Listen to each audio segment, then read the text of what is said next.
The first whisper of dawn in Everglen was always Elara Vance's favorite. It wasn't a bold, golden declaration, but a soft, hesitant blush against the eastern sky, painting the ancient oak canopy in shades of rose and pearl. As the world outside her cottage window began to stir, Elara was already awake, the gentle hum of her old coffee maker a comforting counterpoint to the chirping of early birds. Her cottage, nestled at the edge of town where the paved road dissolved into a winding forest path, was a haven of quiet warmth. Its walls were painted a cheerful buttercup yellow, and the front porch was perpetually overflowing with terracotta pots, bursting with petunias and sweet peas. Inside, shelves sagged under the weight of books, spilling from the living room into the kitchen, and even finding temporary homes on her bedside table. The scent of vanilla and cinnamon often lingered in the air, a testament to her other great love, baking. Elara was, by profession, the librarian of Everglen. The Everglen Public Library was more than just a building. It was the town's quiet heart, a place where stories lived and memories were made. Its sturdy stone walls had stood for over a century, its interior a cozy labyrinth of oak shelves, worn leather armchairs, and the comforting scent of old paper. Elara, with her unruly auburn curls usually tamed into a practical braid, and eyes the color of a summer sky, felt perfectly at home amidst its hushed whispers. This particular morning, a Tuesday, promised to be like any other. After a quick breakfast of homemade granola and a strong cup of coffee, Elara walked the familiar path into town.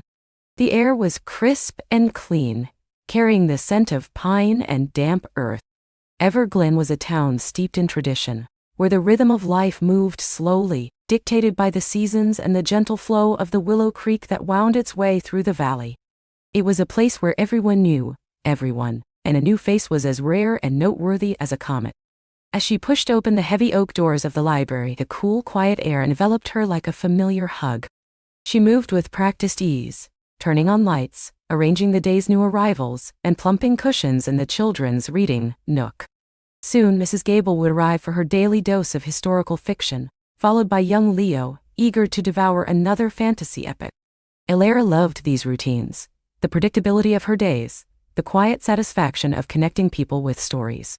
Her life was simple, contented, and rich with the small joys of everyday existence.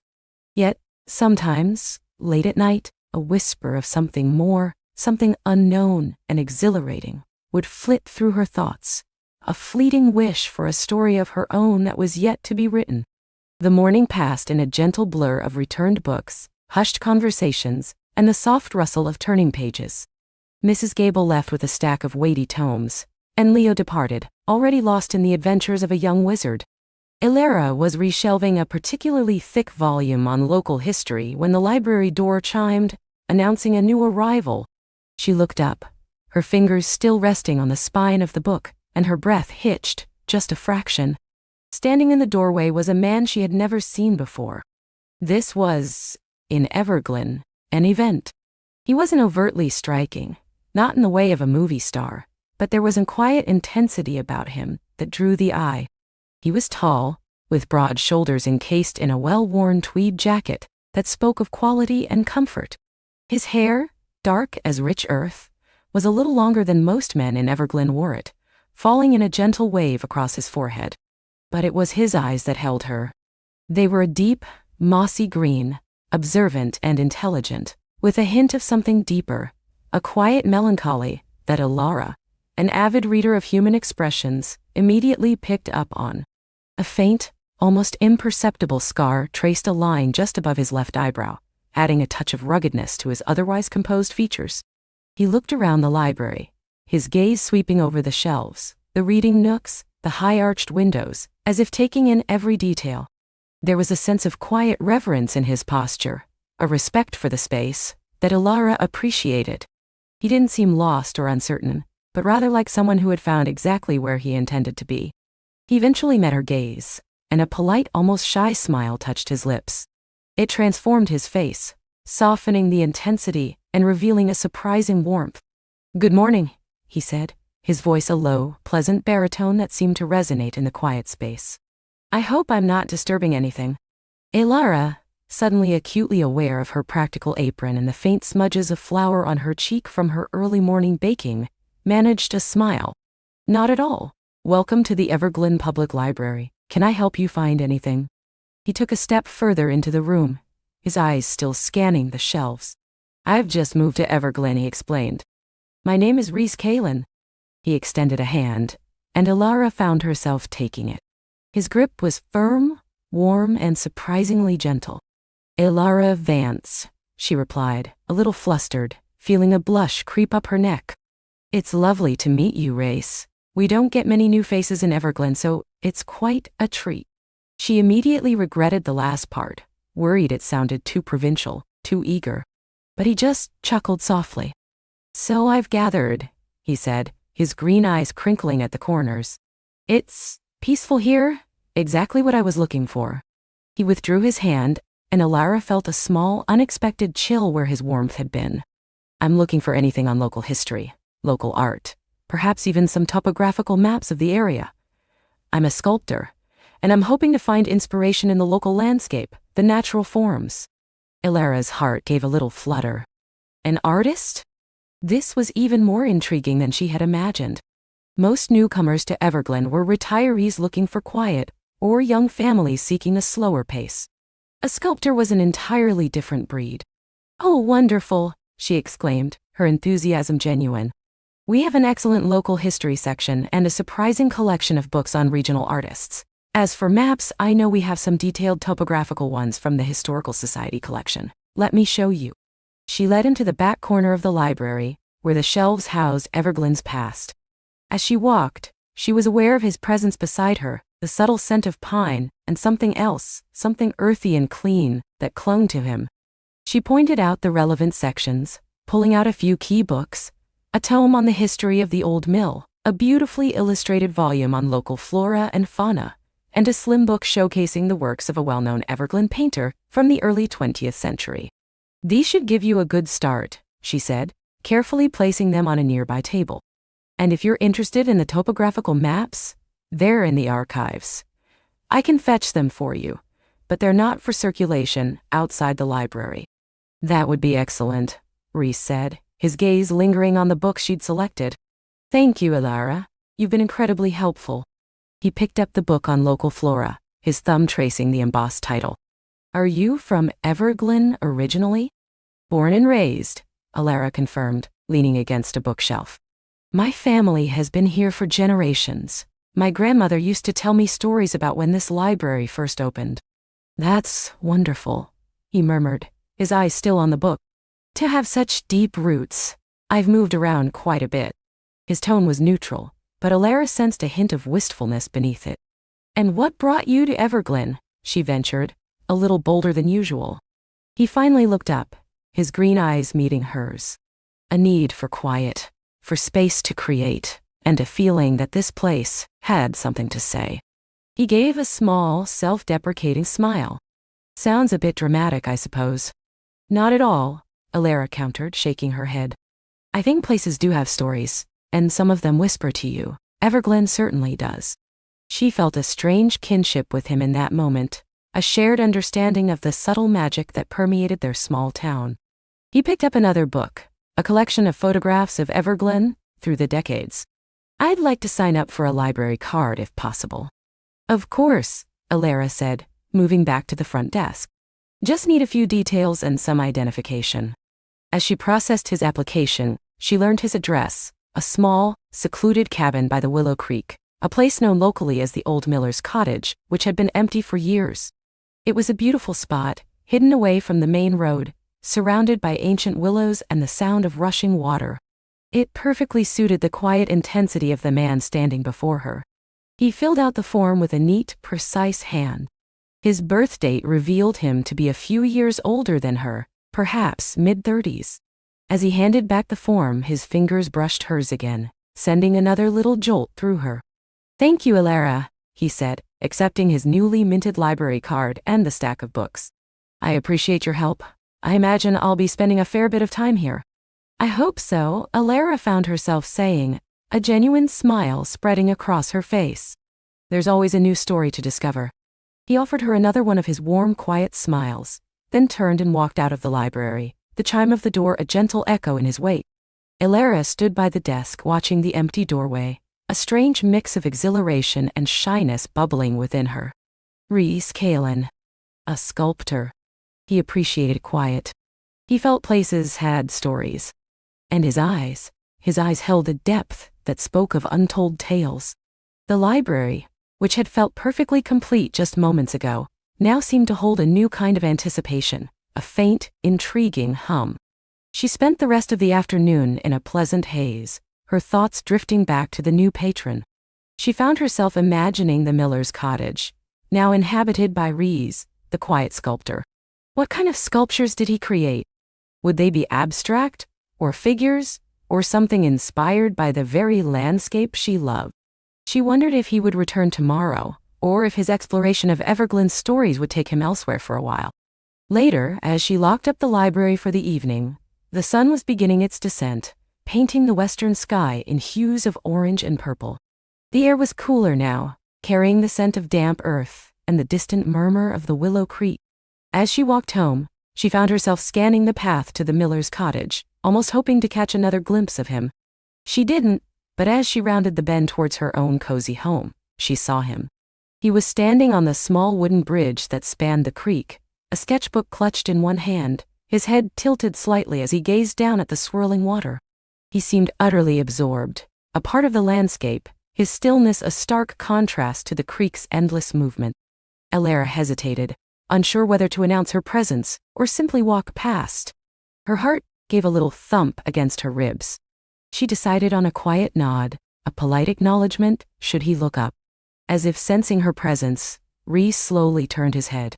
His green eyes met hers, and this time, his smile was less formal, more genuine, touched with a hint of surprise and pleasure. "Evening, Elara," he said, his voice carrying easily over the soft gurgle of the creek. "Good evening, Rhys," she replied, feeling a blush creep into her cheeks again. "Enjoying the view?" He gestured to the creek, then to the ancient willows that lined its banks, their branches dipping gracefully into the water.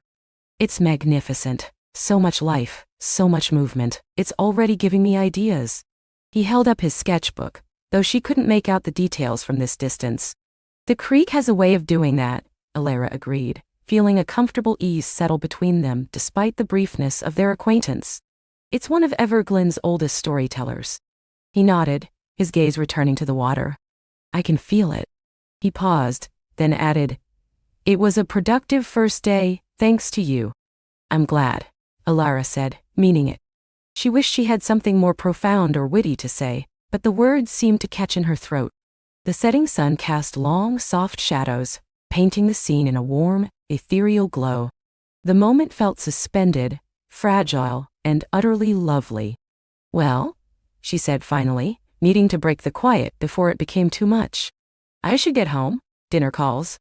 "Of course," Rhys said, though his gaze lingered on her for a moment longer than strictly necessary. "Have a good evening, Elara." "You too, Rhys," she replied, and then continued down the path, her steps a little lighter, a new warmth blooming in her chest. She didn't look back, but she could feel his quiet presence even after she turned the corner, a lingering echo in the twilight air. Back in her cottage, the scent of vanilla from a forgotten batch of muffins filled the air. Elara moved through her evening routine, her mind still replaying the day's encounters. Rhys Callan, the quiet sculptor with kind green eyes and a gentle smile. He was a whisper of something new in the predictable melody of Everglen, a fresh page in a beloved book. As she kneaded dough for a loaf of bread, her hands working rhythmically, she realized she was smiling. A quiet, contented smile. She wondered what tomorrow would bring. What other whispers would the town, and its newest resident, share with her? The morning light, usually a familiar comfort, held a new luminescence as Elara woke. It wasn't just the sun filtering through her bedroom window, illuminating dust motes dancing in the air. It was a lightness in her own spirit. She stretched, her muscles easing into the day, and for the first time in a long while, her first thought wasn't about the bakery's inventory or the day's baking schedule. It was of kind green eyes. After a cup of chamomile tea and a moment of quiet reflection, Elara descended to the bakery. The scent of warm flour and yeast was her usual greeting, But today, she found herself humming a tune she hadn't realized she knew. She began her preparations, the rhythmic kneading of dough, a soothing balm, her hands instinctively shaping the nascent loaves. She imagined Reese in his studio, perhaps shaping clay with the same focused intensity, the same quiet passion. The thought sent a faint blush to her cheeks.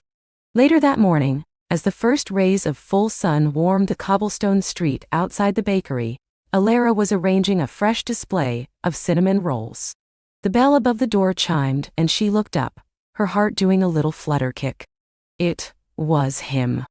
Reese Kalen stood just inside, a shy smile playing on his lips.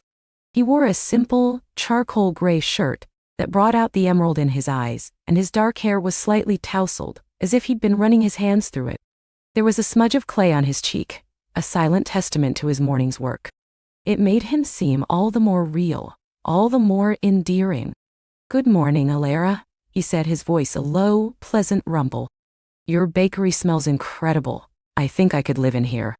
Elara laughed, a genuine, unforced sound. "Good morning, Reese, and you're welcome to visit as often as you like.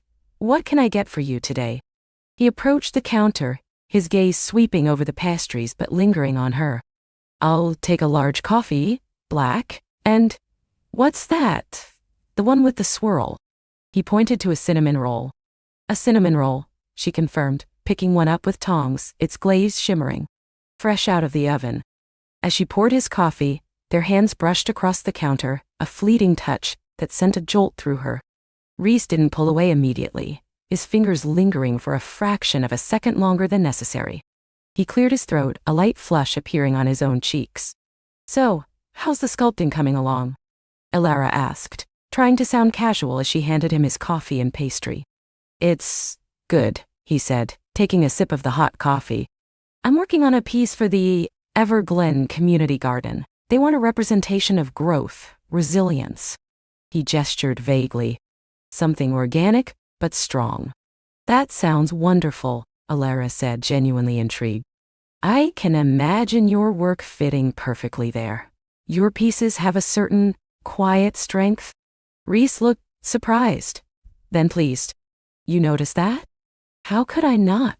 she replied, meeting his gaze. "They speak volumes without making a sound." He smiled, a slow, gentle unfolding that reached his eyes. "Thank you, Elara. That means a lot. It's what I strive for." He took a bite of the cinnamon roll, his eyes closing in momentary bliss. "Oh, this is heavenly. You have a gift too." Their conversation flowed easily after that, drifting from the merits of various flowers to the challenges of living in a small town.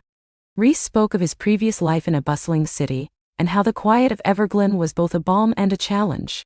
"I miss the anonymity sometimes," he admitted. "But then I walk down the street, and someone smiles, or offers a kind word, and I remember why I came here. It's real." "It is," Elara agreed. "Everglen has a way of getting under your skin, and into your heart if you let it." He nodded, his gaze thoughtful. "I'm starting to understand that." He stayed for a good half hour, longer than most customers, sitting at one of the small, checkered clothed tables, sipping his coffee and chatting. Elara found herself lingering behind the counter, rearranging loaves, wiping down surfaces that were already spotless, just to prolong their conversation. When he finally stood to leave, a comfortable silence settled between them. "I should get back to the studio," he said, a hint of reluctance in his voice. "The clay won't sculpt itself." "Of course," Elara said. "It was good to see you, Reese." "You too, Elara. I'll see you around." He offered another one of his gentle smiles, that quiet warmth radiating from him, before he stepped out into the sunshine, the bell chiming his departure. Elara watched him go, a wistful sigh escaping her lips. The bakery, usually so vibrant with the morning rush, felt momentarily empty. But the lingering scent of his coffee, and the warmth in her chest, told her he hadn't truly left. The rest of the day passed in a pleasant haze. While kneading dough or decorating cakes, Elara found her thoughts returning to Reese. She wondered about the community garden sculpture, picturing his strong hands shaping the clay.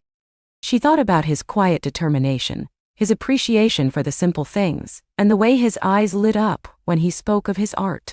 She realized she was actively looking forward to their next encounter, a feeling that was both novel and exhilarating.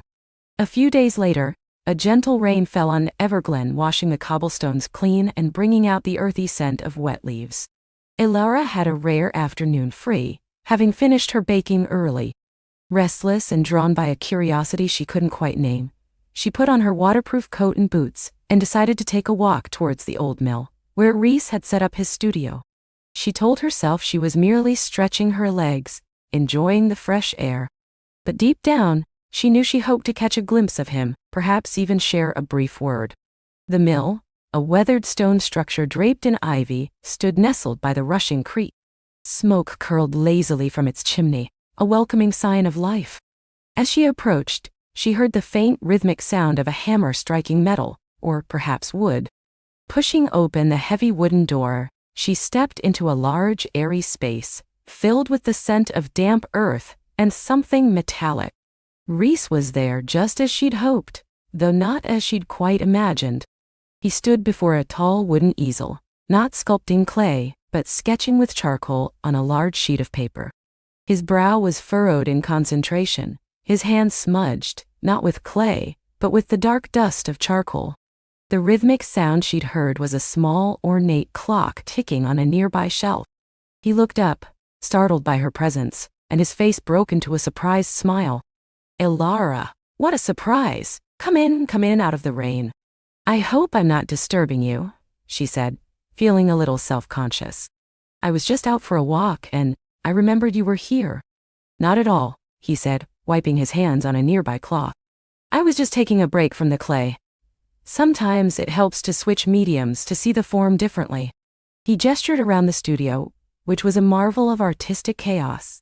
Sculptures in various stages of completion dotted the room, some draped in damp cloths, others gleaming with a finished polish. There were busts, abstract forms, and delicate figures that seemed almost to breathe. Tools of every description hung neatly on pegboards, and shelves overflowed with books on art, philosophy, and nature. "It's beautiful, Reese," Elara said, her voice soft with admiration. She walked slowly, taking it all in, her eyes lingering on a small, exquisitely detailed bird carved from a dark, lustrous wood. "Your work is truly captivating." He followed her gaze. "That's a wren. I found a fallen branch after a storm, and its shape just seemed to suggest the bird." "It looks so alive," she murmured, resisting the urge to reach out and touch it. "Like it could fly away at any moment." "That's the highest compliment," he said, his voice warm. "To capture life, even in stillness." He showed her around, explaining the different techniques he used, the materials he preferred. He spoke with a quiet passion that was infectious, his eyes alight as he described the challenges and triumphs of his craft. Elara listened intently, fascinated by the world he was opening up to her. He pointed out the large block of clay that would become the community garden sculpture, still an amorphous mass, but already holding the promise of something magnificent. "It's a huge undertaking," he admitted, running a hand through his hair. "I wanted to convey a sense of hope, of continuous renewal, something that resonates with everyone in Everglen." "I have no doubt it will," Elara said, her voice full of conviction. "You have such a clear vision." They talked for what felt like hours, about art, about life in Everglen, about their own quiet dreams. Elara found herself sharing more than she usually did, speaking of her grandmother's legacy in the bakery, her love for the town, and her own quiet desire to keep its traditions alive, while also finding new ways to make her mark. Reese listened with genuine interest, his gaze steady and comforting. "You have a similar spirit to the town, Elara," he observed, leaning against a workbench, a thoughtful expression on his face. "Resilient, nurturing, full of quiet beauty. And that warmth you put into your bread, it's in everything you do, isn't it?"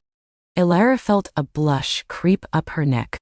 His words were so perceptive, so gentle, and yet they seemed to strip away a layer of her usual reserve. "I suppose I try to," she admitted, her voice barely a whisper. "I believe in putting heart into what you create." "I can tell," he said, his eyes meeting hers. There was an unspoken understanding between them, a recognition of shared values and a similar approach to life. The rain outside seemed to intensify, drumming a soft rhythm on the roof, but inside the studio it felt warm and safe, a small haven from the world. As the afternoon light began to fade, casting long shadows across the sculptures, Elara realized she had to leave.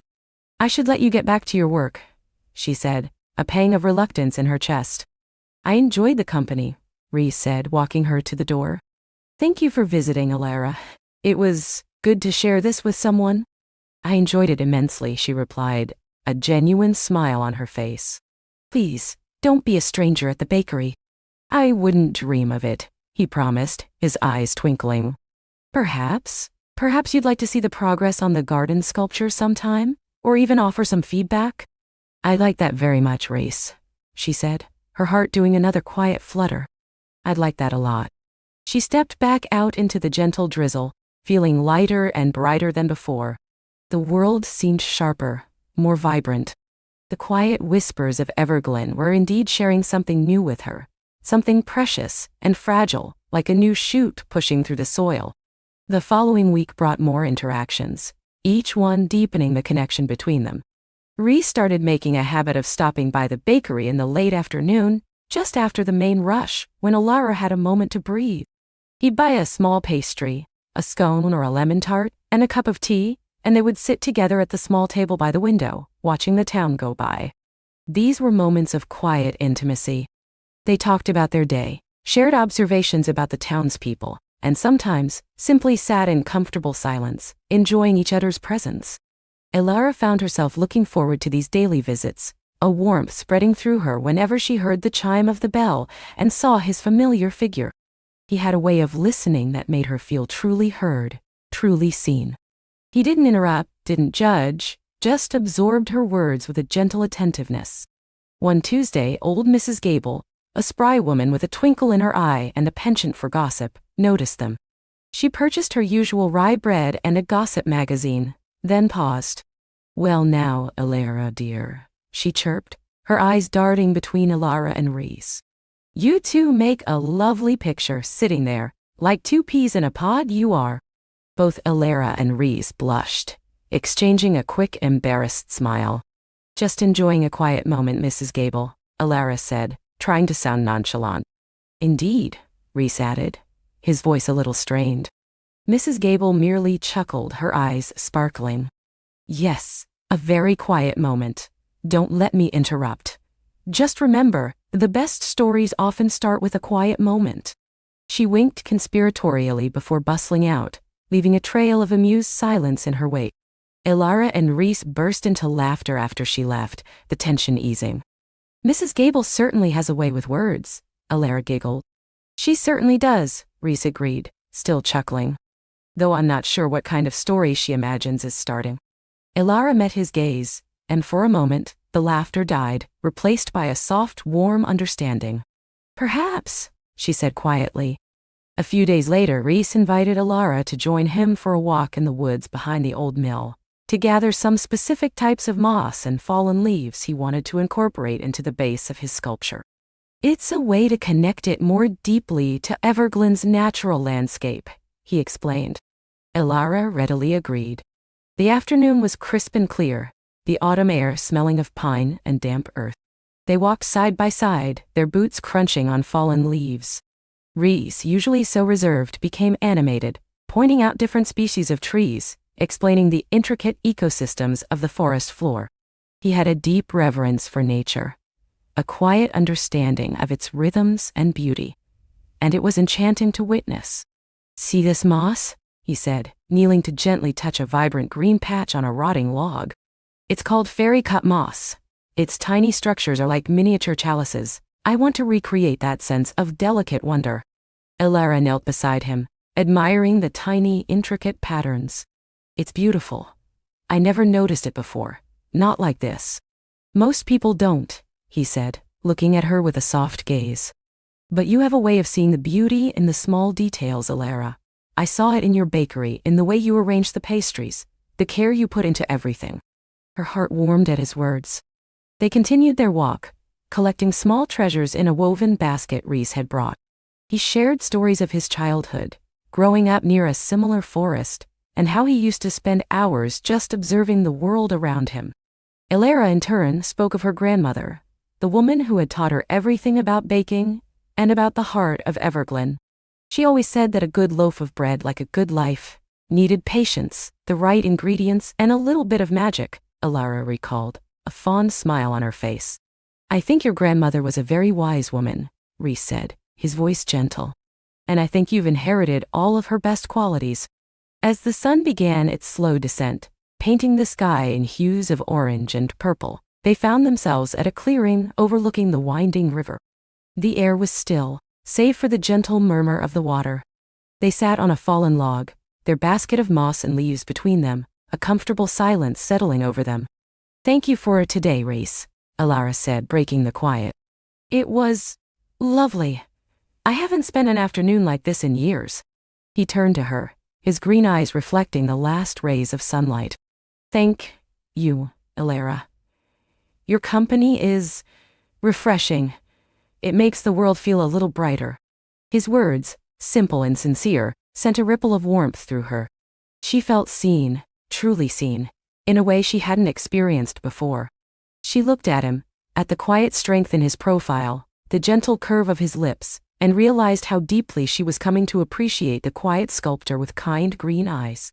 As they walked back towards town, the twilight deepening around them, a sense of hopeful anticipation settled in Elara's heart. The whispers of Everglen were growing louder, no longer just whispers, but clear, sweet melodies. And she was ready to listen to every note. The story of Rhys Calen and Elara Vance was still being written, one quiet moment, one shared smile, one gentle word at a time. And she couldn't wait for the next chapter. The last tendrils of sunset painted the sky in hues of lavender and rose as they neared the edge of town. The air, cool and crisp, carried the scent of pine and damp earth, a fragrance Elara was swiftly coming to associate with peace and with Rhys. The comfortable silence between them was not empty, but full, brimming with unspoken thoughts and the gentle hum of shared understanding. Elara found herself stealing glances at Rhys, the strong line of his jaw, the way his dark hair fell across his forehead, the quiet intensity in his green eyes when he looked out at the darkening landscape. He wasn't overtly handsome in the conventional, flashy way of the men she'd known in the city, but his presence was profoundly grounding, his kindness a quiet beacon. They stopped just before the path branched off towards Elara's cottage.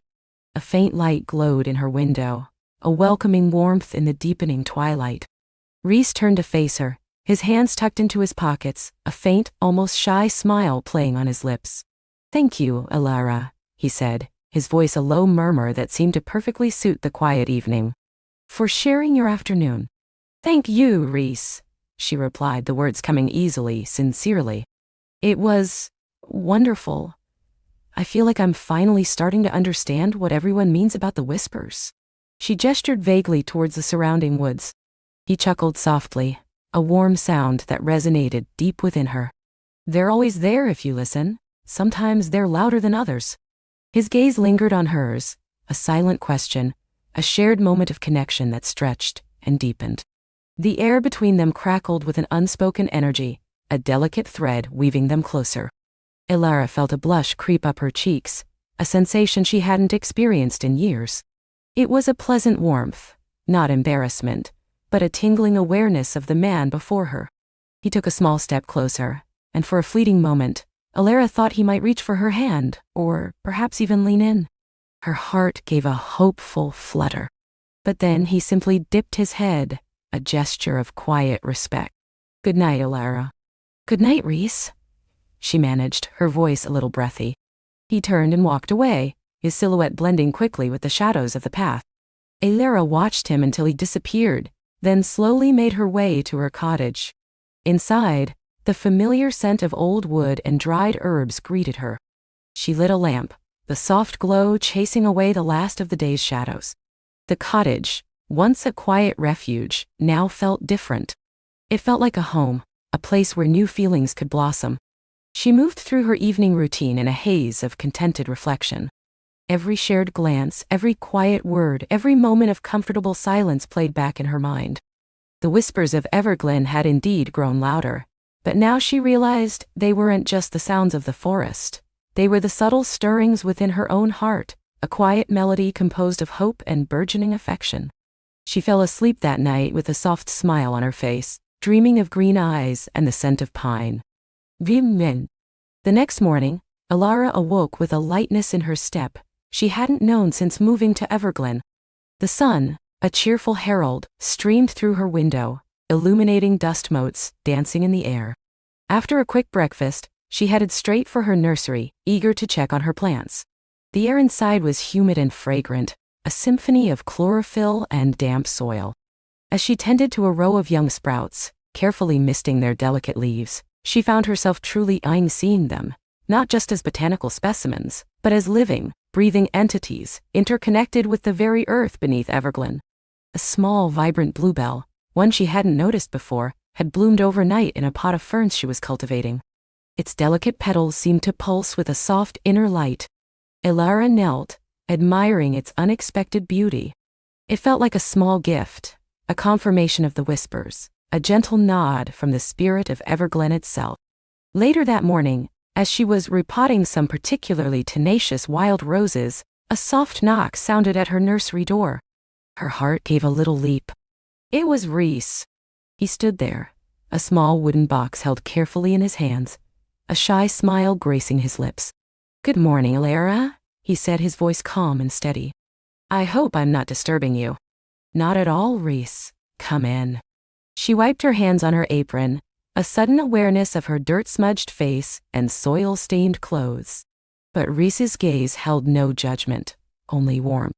He stepped inside, his eyes taking in the verdant expanse of her nursery. "It's beautiful in here, so much life." He held out the wooden box. "I was working on a new carving and thought of you. It's for your nursery, if you'd like it."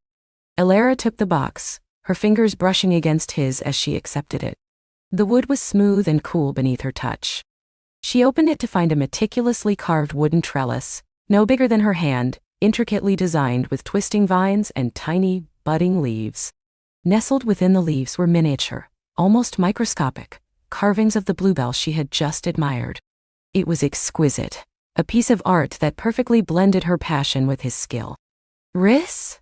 she breathed, genuinely touched. It's stunning. And the bluebell, how did you know?" He shrugged, a faint blush dusting his cheeks.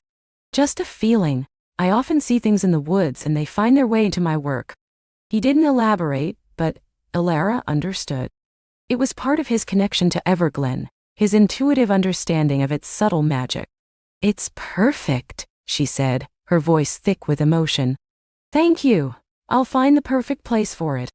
She imagined a tiny climbing vine, perhaps an ivy, gently winding its way around the delicate trellis. He nodded, clearly pleased. "I also had another reason for stopping by. I was wondering if you'd be interested in a small project. There's a patch of land just outside the village near the old mill that's become quite overgrown. It used to be a community garden many years ago, but it's been neglected. I've been thinking it could be restored, perhaps as a place for the villagers to grow herbs and flowers. I thought with your expertise." He trailed off, his gaze hopeful. Elara's eyes lit up. This was exactly the kind of project she loved, bringing life back to forgotten spaces. "A community garden? That's a wonderful idea, Rhys. I'd love to help. Where is it?" "It's a bit of a walk, but I could show you this afternoon if you're free," he offered, his green eyes sparkling. "I'd love to," she said, her heart doing another happy flutter. "I'll just finish up here. Say 2 o'clock? Perfect. I'll meet you here." He gave her another shy smile, then, with a nod, quietly departed, leaving Elara holding the exquisite trellis, her mind already buzzing with plans for the new garden, and a pleasant anticipation for their afternoon together. Ring. The afternoon sun was high and warm as Elara and Rhys set off. The path to the old mill was less trodden than the one to the heart of the forest, winding through tall grasses and patches of wildflowers Elara hadn't yet catalogued. Rhys walked slightly ahead, his steady pace setting a comfortable rhythm. He pointed out different plants, identifying them with a quiet knowledge that impressed Elara. He knew not just their names but their habits, their preferred soil, their place in the intricate tapestry of Everglen. When they arrived, Elara saw what he meant. It was a clearing, bordered by ancient oaks and a lazy stream that once powered the mill. But the garden itself was a riot of tangled weeds, thorny bushes, and collapsed trellises. Yet, even in its neglect, Elara could see the potential. The soil looked rich, and the dappled sunlight filtering through the trees promised ideal growing conditions. It looks like a lot of work, Elara mused, surveying the chaotic landscape, a smile playing on her lips. But it also looks incredibly promising. Rhys nodded, his gaze sweeping over the scene. It does. It holds memories, I think, of people tending to it, of life blossoming.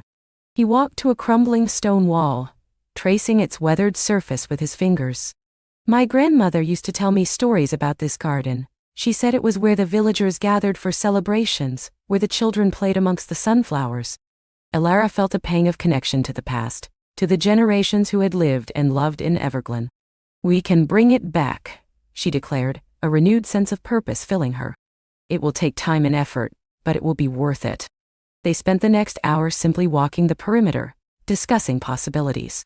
Elara talked about soil enrichment, companion planting, and creating raised beds. Rhys spoke of natural pathways, stone benches, and a small water feature fed by the stream.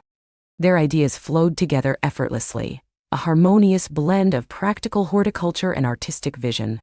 As they stood by the stream, watching the clear water trickle over smooth stones, Rhys turned to her. There's something else I wanted to show you, Elara.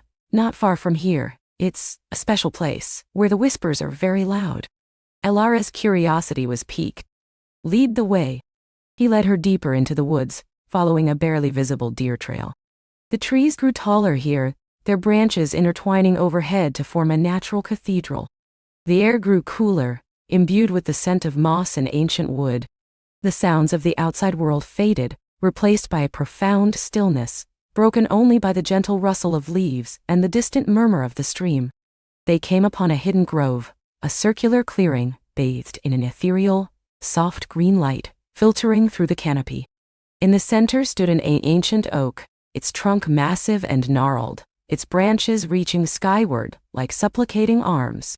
The ground beneath it was carpeted with the richest, darkest moss Elara had ever seen, interspersed with delicate ferns and tiny, luminous mushrooms. It felt sacred, timeless. This is it, Rhys whispered, his voice hushed with reverence. The Heartwood Grove, the oldest place in Everglen, they say.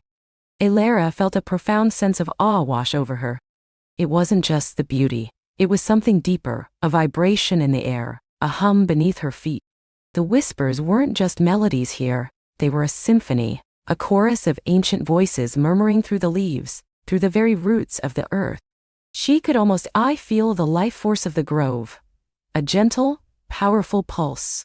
Her scientific mind, usually so insistent on logic and proof, quieted, allowing a different kind of understanding to emerge.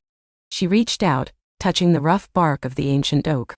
It felt alive, warm, thrumming with energy. It's incredible, Rhys, she breathed, her voice barely a whisper. I've never felt anything like it. He watched her, his green eyes soft. This is where Everglen truly breathes, where it remembers. They stood there for a long time, simply absorbing the atmosphere. Elara closed her eyes, letting the sounds and sensations wash over her. She heard the gentle sigh of the wind through the leaves, the distant call of a bird, the subtle creak of ancient wood. But beneath it all, she heard something else, a quiet, insistent thrum that resonated with her own heartbeat. It felt like coming home. When she opened her eyes, Rhys was closer, his hand extended, offering her a single, perfect fern frond, still dewy with moisture. A small gift from the grove, he said, his gaze warm. Elara took it, her fingers brushing his. The touch sent a ripple of warmth through her arm, settling comfortably in her chest. She tucked the fern behind her ear, a silent promise to remember this moment. Thank you, she said, her voice filled with a quiet emotion. For bringing me here. He smiled, a genuine, open smile that made her heart ache in the best possible way. It's a place meant for sharing. Vernon. Over the next few weeks, the community garden project became a focal point of their shared time. They met almost daily, clearing weeds, turning soil, and planning the layout. Other villagers, hearing about the initiative, offered their help, bringing tools, seeds, and stories of the old garden. Elara found herself laughing more, her hands perpetually dirty, her spirit lighter than it had been in years. She learned the names of the villagers, their quirks, their quiet kindness. And through it all, Reese was a constant, steady presence.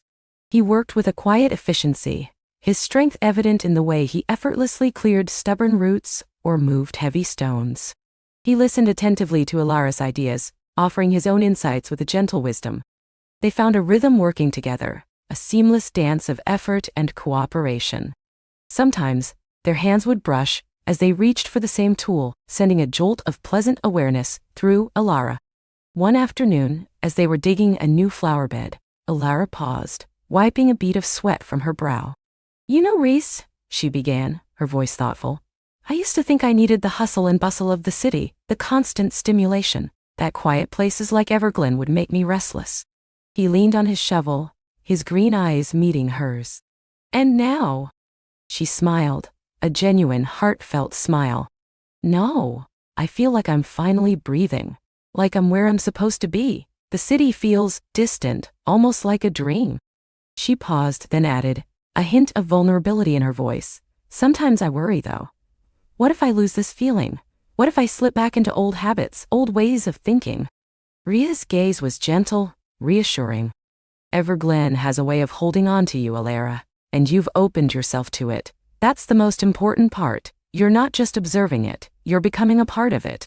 He took a step closer, his voice dropping to a soft murmur.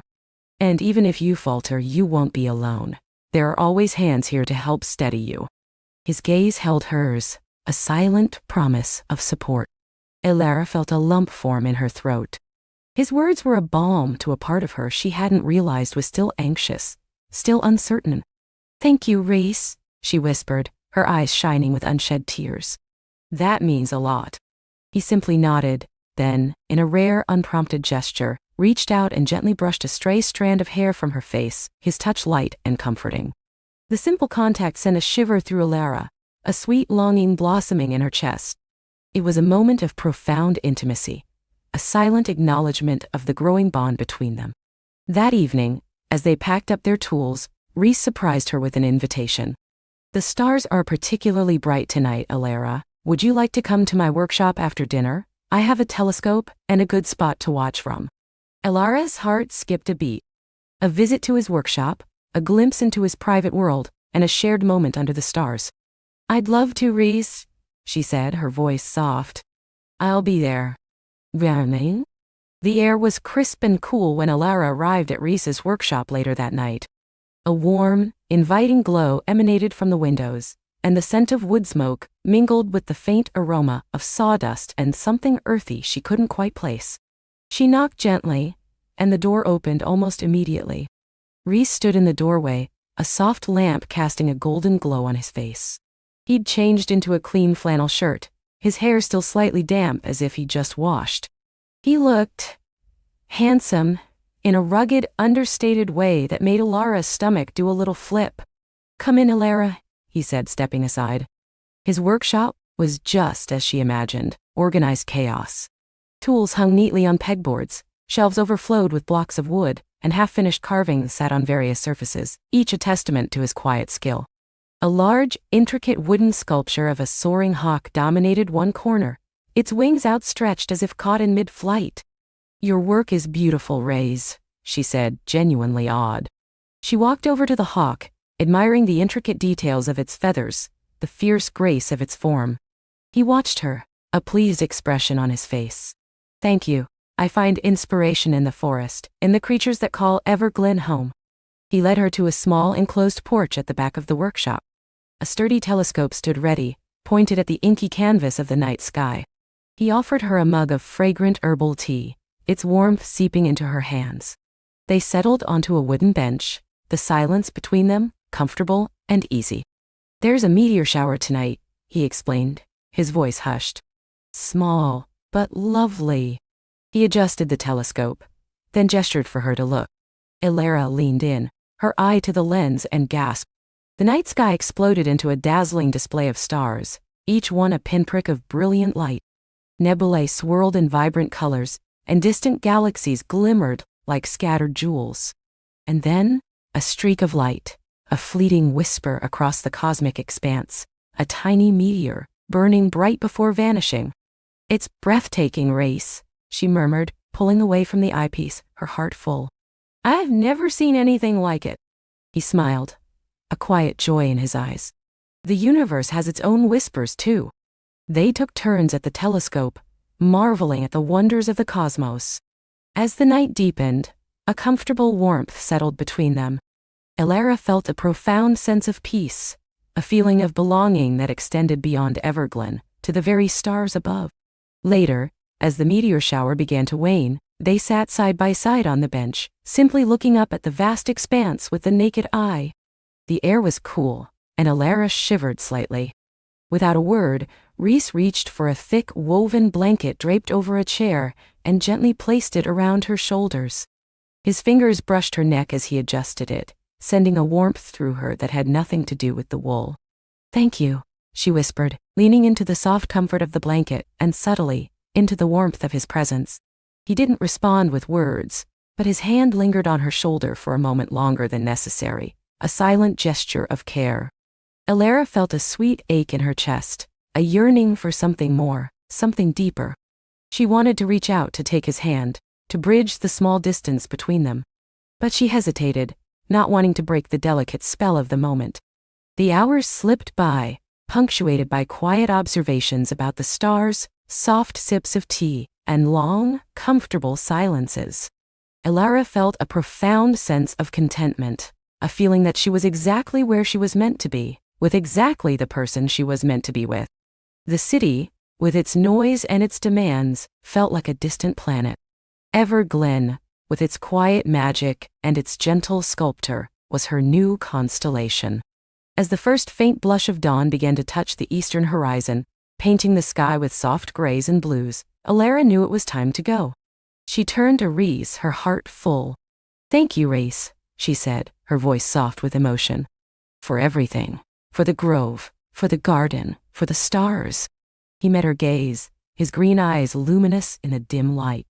"It was my pleasure, Elara, truly." He rose, and she stood too, the blanket still around her shoulders. They stood facing each other, the air thick with unspoken feelings. The gentle light of dawn illuminated the subtle planes of his face, the kindness in his eyes. Elara felt an undeniable pull, a yearning to close the small gap between them. And then, as if sensing her unspoken wish, Rhys reached out, his hand gently cupping her cheek. His thumb brushed softly over her skin, a feather-light touch that sent shivers down her spine. His gaze dropped to her lips, a silent question in his eyes. Elara's breath hitched. Her heart hammered against her ribs, a wild drumbeat in the quiet dawn. She leaned into his touch, her eyes fluttering closed, a silent invitation. Rhys's head lowered slowly, his breath warm on her face. And then, his lips met hers. It was a soft, tender kiss, unhurried and full of a quiet reverence. It tasted of herbal tea and starlight, of damp earth and unspoken promises. It was a kiss that spoke of patience, of understanding, of a deep and growing affection. Elara felt a profound sense of belonging, a feeling of coming home, settling deep within her soul. When he finally pulled away, his eyes still holding hers, a silent question remained, and a silent answer bloomed in Elara's heart. The whispers of Everglen had found their voice, and it was a melody she wanted to listen to forever. The story of Rhys and Elara was still unfolding. One gentle touch, one shared gaze, one perfect kiss at a time, each moment weaving a tapestry of quiet, enduring love. The air between them thrummed with unspoken promises, a delicate hum of newfound understanding. Rhys's thumb brushed gently over Elara's cheekbone, his gaze a warm, unwavering current. "Elara," he murmured, his voice a low rumble that vibrated through her. I've waited a long time for this." Her heart swelled, pressing against her ribs. "And I," she whispered, leaning into his touch, "didn't know what I was waiting for until now." A soft smile bloomed on her face, mirroring the tenderness in his eyes. He leaned in again, not for another kiss, but to rest his forehead against hers, a silent communion that spoke volumes. The world outside the cottage faded, leaving only the two of them, bathed in the soft glow of the lamplight and the deeper inner light that had just ignited. The days that followed wove themselves into a tapestry of quiet discovery and deepening affection. Elara found herself waking each morning with a lightness she hadn't known in years, eager for the simple beauty of Everglen and, more profoundly, for Rhys. They spent hours together, sometimes working side by side in his garden, Elara learning the names of herbs and the secrets of the soil, her hands, once accustomed only to paintbrushes and charcoal, now finding a gentle rhythm with the earth. Other times, they walked the winding paths of the forest, Rhys pointing out ancient trees, sharing old village lore, or simply enjoying the quiet companionship as sun-dappled leaves danced above them. Their conversations flowed effortlessly, from the mundane to the profound. Elara spoke of her past life in the city, the stifling pressure of expectations, the way art had become a chore rather than a joy.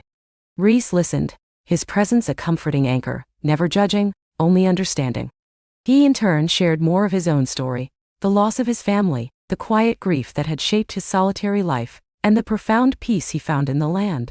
He told her about his grandmother, a wise woman who had taught him the ways of the forest and the healing power of nature, a woman whose spirit seemed to linger in the very air of Everglen. Elara realized that his solitude hadn't been an emptiness, but a carefully cultivated space where his spirit could thrive, and now he was inviting her into that sacred space. One crisp autumn afternoon, Rhys led Elara to a hidden clearing deep within the woods. A gnarled ancient oak stood sentinel there, its branches wide and welcoming. "This was my grandmother's favorite spot," he explained, his voice softer than usual. "She said it was where the heart of Everglen truly beat." Elara sat beside him on a moss-covered log, feeling the profound stillness, the ancient wisdom emanating from the trees. She pulled out her sketchbook, a habit she'd almost forgotten, and began to draw the magnificent oak, its roots deep, its branches reaching for the sky. Rhys watched her, a gentle smile playing on his lips. "You've found your art again, haven't you?" he observed, his voice full of quiet satisfaction. She looked up, her eyes bright. "I have, Rhys. Thanks to you, thanks to Everglen." Yet, even amidst this burgeoning joy, a faint, almost imperceptible shadow occasionally flickered in Elara's mind. It wasn't a doubt about Rhys, or about her feelings for him, but a lingering echo of the life she'd left behind. She received an email from an old gallery contact inquiring about her return to the city, about new works. The prospect, once a driving force, now felt distant, almost alien. Could she truly abandon that world entirely? Was she truly ready to trade the bustling energy of urban life for the quiet rhythms of Everglen, beautiful as they were? She hadn't spoken of it to Rhys, not wanting to disturb the fragile, beautiful bubble they were building. One evening, as they sat by the crackling fire, sharing a mug of spiced cider, Elara felt compelled to voice a sliver of her apprehension. "Rhys," she began, tracing patterns on her mug, "sometimes I wonder if I'll truly fit in here, if this quiet life, if I'm built for it, long term." Rhys turned to her, his expression warm and understanding. He reached out, gently taking her hand. "Elara," he said, his thumb stroking her knuckles, "Everglen doesn't ask you to be anything but yourself. It embraces change, embraces new growth, and you fit here more than you know. You've brought a new light, a new color to our days." He paused, his gaze thoughtful. "But if a part of you still yearns for the city, for your art on a grander scale, I wouldn't stop you. I would never ask you to dim your light for me, or for Everglen. True love isn't about holding someone captive, it's about setting them free to be their truest self, and hoping they choose to share that freedom with you." His words were a balm, soothing the last remnants of her worry. He understood, without her having to fully explain. He wasn't asking her to choose between him and her old life, but rather to integrate all parts of herself. Emboldened by his understanding, Elara found her place not just with Rhys, but within the broader community of Everglen. She started sketching portraits of the villagers, capturing their weathered faces and kind eyes, bringing out the quiet dignity of their lives. Old Mrs. Gable, who ran the tiny general store, commissioned Elara to paint a mural on the side of her shop, depicting the changing seasons of Everglen. a project that quickly became a beloved focal point of the village. The children, fascinated by her art, would gather around her, watching her brushstrokes with wide-eyed wonder. Elara, in turn, began to teach them, showing them how to mix colors from natural pigments, how to see the beauty in a simple leaf or a flowing stream. Her artistic spirit, once stifled, now blossomed vibrantly, rooted deeply in the very soil of Everglen. She was no longer just an artist passing through. She was Elara, a cherished part of their community. As autumn deepened into winter, blanketing Everglen in a pristine layer of snow, the annual winter solstice festival approached. It was a time of warmth, reflection, and gratitude, a celebration of light returning to the world. The village square was adorned with lanterns and evergreens, and the air was filled with the scent of pine and cinnamon. Rhys and Elara stood together, watching the villagers dance around a roaring bonfire, their faces alight with joy. Elara felt a profound sense of peace settle over her, a certainty that had been building steadily since that first kiss. Rhys turned to her, his breath misting in the cold air, his eyes reflecting the dancing flames. "Elara," he began, his voice serious, yet full of tender emotion, "I know you came here seeking something, a place to heal, a place to rediscover yourself. I hope you found it." Elara looked up at him, her heart brimming. "I've found more than I ever imagined, Rhys. I've found a home, and I found you." He smiled, a soft, radiant smile that warmed her to her core. "My cottage," he continued, "has always felt like home to me, but since you've been there, Elara, it's felt like a true home, a place of warmth, of laughter, of shared dreams." He reached into his pocket and pulled out a small, intricately carved wooden bird, a swallow, its wings spread as if in flight. "My grandmother carved this for my mother as a symbol of return, of finding one's way back to where they belong. I want you to have it." He gently placed it in her palm. "Elara, will you stay? Not just for the winter or for a season, but for always? Will you let me build a life with you here in Everglen? Will you make our cottage truly your home?" Tears welled in Elara's eyes, not of sadness, but of overwhelming joy and profound gratitude. The silent question, lingering since their first kiss, was now voiced, clear and true. And her heart, so full, gave its silent answer, now voiced too. "Oh, Rhys," she whispered, her voice thick with emotion, "yes.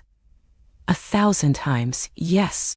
She reached up, cupping his face in her hands, and pulled him down for a kiss that was both a promise and a homecoming. It wasn't a passionate, breathless kiss like their first, but one steeped in quiet certainty, in deep affection, in the enduring strength of two souls finally finding their true north. They spent the rest of the festival hand in hand, their smiles mirroring the lanterns that glowed in the deepening twilight. The villagers, ever perceptive, seemed to sense the shift, offering knowing glances and warm congratulations. Elara truly belonged, not just accepted, but cherished. In the months and years that followed, Elara and Rhys wove their lives together, a beautiful tapestry of shared moments and quiet joys. Elara continued her art, her paintings of Everglen gaining recognition beyond the village, but always rooted in the beauty and spirit of her home. She established a small art studio in an unused shed behind their cottage, a creative sanctuary where she taught the village children and worked on her own pieces, each brushstroke imbued with the love she felt for her life and for Rhys. Rhys, in turn, continued to tend his garden, his hands nurturing both the earth and their growing love. They built a life filled with simple pleasures. Morning coffee on the porch, evening walks under starry skies, the comfort of shared silence, and the warmth of easy laughter. Their love wasn't a whirlwind romance, but a steady, gentle flame, nurtured by understanding, respect, and a deep, abiding affection. It was a love that mirrored Everglen itself, enduring, rooted, and profoundly beautiful in its quiet strength. As the years gently unfolded, Elara would often find herself sitting by the window, watching Rhys in the garden, a contented smile on her lips. The whispers of Everglen had indeed found their voice, and it was the sweet, harmonious melody of a life lived, fully, loved deeply, and forever intertwined. The story of Rhys and Elara, once just beginning, had blossomed into a timeless tale of quiet, enduring love, a testament to the fact that sometimes the most profound journeys lead you not to a bustling new world, but back to the quiet, gentle heart of your truest self. And as the moon cast its soft glow over their peaceful cottage, Elara would drift to sleep, her heart full, knowing she was truly home.